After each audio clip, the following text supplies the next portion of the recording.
नमस्कार। आम आदमी पार्टी के जिला अध्यक्ष ने प्रेस कॉन्फ्रेंस बुलाई है। चलिए सुनवाते हैं प्रेस कॉन्फ्रेंस में जिला अध्यक्ष का क्या कहना है। ऐसे है, आम आदमी पार्टी द्वारा डोर टू डोर अभियान चलाया जा रहा है और पहले हमने बिजली आंदोलन चलाया था। घर घर तक हमने पब्लिक के साथ मिले थे हम। और हमारी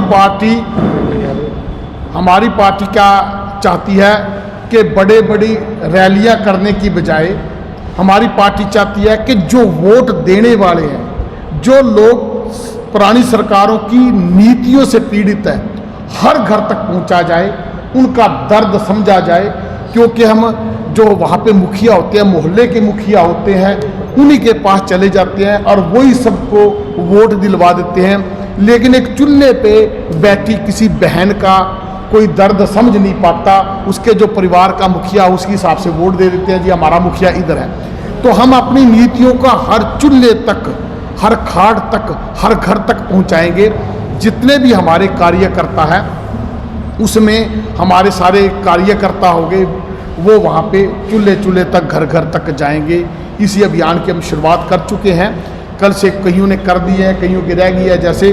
और इस हमारी पार्टी में कुछ ऐसा नहीं सोचा गया है कि जी ये बड़ा नेता है, इसको नहीं जाना है। जो हमारे माननीय सुशील गुप्ता जी है, उनको भी 5-10 गांव दिए गए हैं, वो भी डोर टू डोर जाएंगे। हमारी पार्टी में ना कोई बड़ा है ना छोटा है।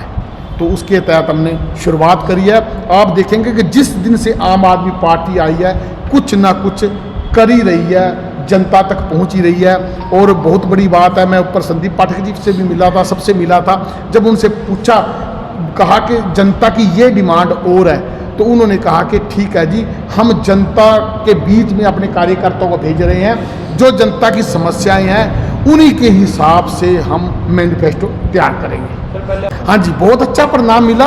आप देखते हो कि 70% लोग जो है, उनके हमारे जो 70% लोग हैं, वो एक तरफा आम आदमी पार्टी की तरफ है। अब आपको लगेगा कि मैं बलविंदर सिंह जिलाध्यक्ष हूँ इसीलिए बोल रहा हूँ, ऐसा नहीं है।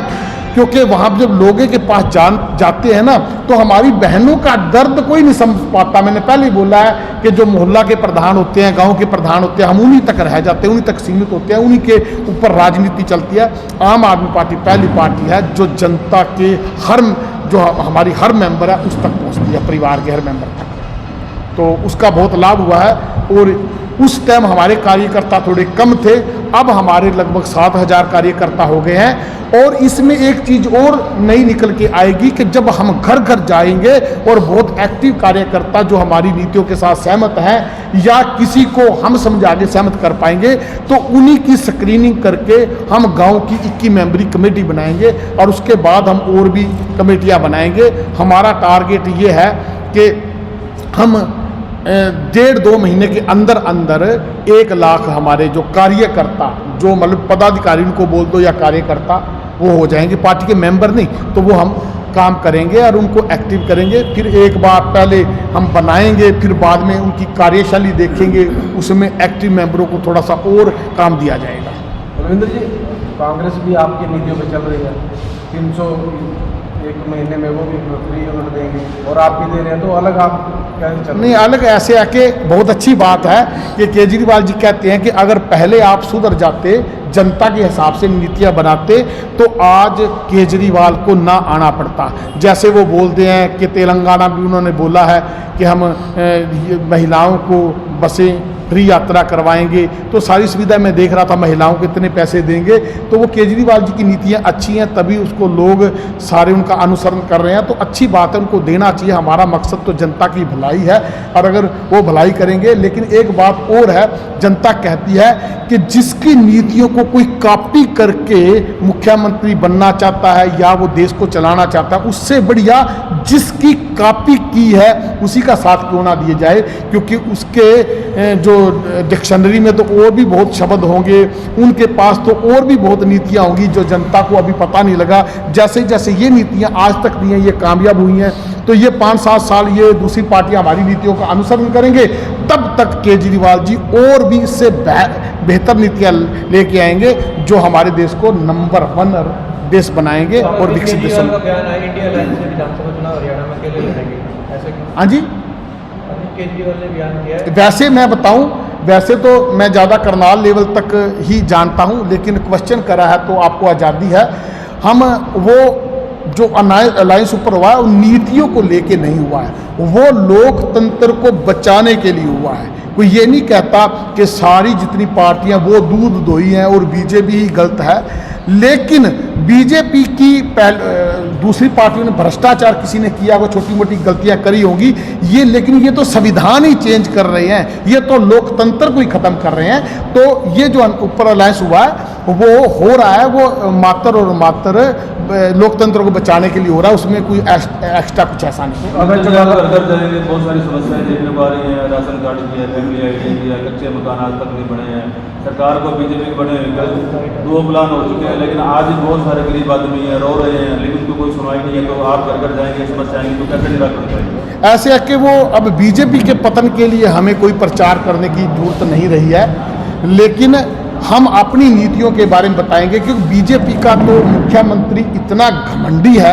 और कोई हमारी बहन क्वेश्चन करती है तो कहता तेरे को चंद्रयान में भेज देंगे, कोई कहता है कि ये क्वेश्चन कर रहा है इसको पीटो। तो ये पोर्टल 9 साल से खेल रहे हैं और ये बताने में लगे हुए हैं कि ये पता किया जाए कि कौन अमीर है कोई गरीब है। इन्होंने करोड़ों रुपये कंपनी को इसी नाम पे दे दिया अमीरी और गरीबी जानने के लिए, लेकिन आज तक ये बता नहीं पाए कि जी अमीर कौन है गरीब कौन है।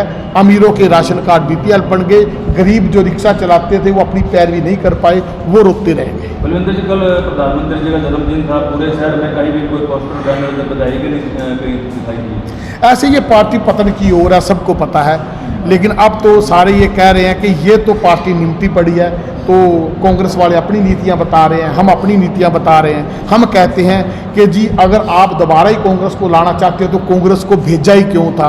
10 साल पहले उनकी भ्रष्ट नीतियों से तंग आके तो हम एक नौसिखिए को लेके आए थे, मुख्यमंत्री बनाया था खट्टर, और अगर दोबारा इनसे तंग आके फिर आपने उनको दोबारा बनाना है, फिर उससे पहले उनको बनाना है, तो फिर फर्क क्या रह गया? फिर तो ये साठगांठ करेंगे, जैसे शहर में सारे नेता मिलके कॉलोनियाँ काट रहे हैं, कहते 10 साल करनाल में तो ज़्यादातर बुरा हाल है कि ये काम करेंगे और सरकार में आएंगे तो हम उनके साथ मिलके काम करेंगे, फिर वो सरकार में आएंगे हम उनके साथ मिलके आएंगे।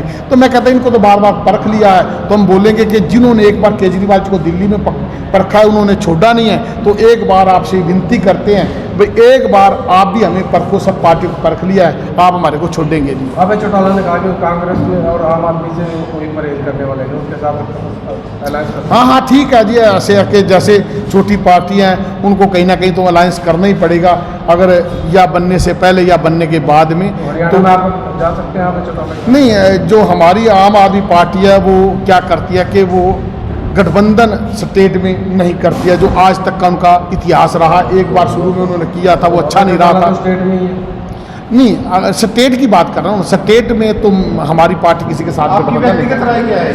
क्या जी? गठबंधन होना चाहिए स्टेट में भी या नहीं जी, नहीं होना चाहिए, क्योंकि पहले जैसे दुष्यंत चौटाला ने बोला था कि 5,000 हम पेंशन देंगे, तो खट्टर साहब ने उनको दी नहीं, लोगों को तड़फाया, तो जिन्होंने दूसरी पार्टी के खिलाफ वोट दिया है वही पार्टी उनमें जाके मिल जाएंगी, तो नीतियां मैच नहीं करती। आपकी पार्टी कितना देगी पेंशन? जी, आपकी पार्टी का कितना? ऐसे मैनिफेस्टो तैयार किया जाएगा, जनता से पूछ के तैयार किया जाएगा। हम कम तो किसी से नहीं रहेंगे, सबसे ज़्यादा ही करेंगे। 5100 तक तो पहुँच गए हैं। तो ऐसे अकेली पेंशन ही नहीं है, पेंशन के बारे में हमारे में विचार होता है। अब जो हमारी बहनों का हमारे पास जो आया कि केजरीवाल जी को कह दिया बेटे हमारा सिलेंडर और फ्री कर दें, तो बड़ी खुशी की बात है कि इतनी लोग केजरीवाल जी पे भरोसा करते हैं, और वो बात हम ऊपर पहुंचा भी दी है। तभी उन्होंने कहा जनता से पूछ के मैनिफेस्टो तैयार किया जाएगा। हमारे बुजुर्ग भी हैं, उनका भी ध्यान रखना है, बच्चों का भी ध्यान रखना है, बहनों का भी ध्यान रखना है, रोजगार का भी ध्यान रखना है, तो सबको बैलेंस बना के रखना है। तो हम आज नहीं कह सकते कितनी पेंशन देंगे, पर इनसे कम नहीं देंगे। बलविंदर सिंह, युवाओं के लिए रोजगार का सबसे पीछे कुर्सियां वाले थोड़ा टिक्के बैठ जाए।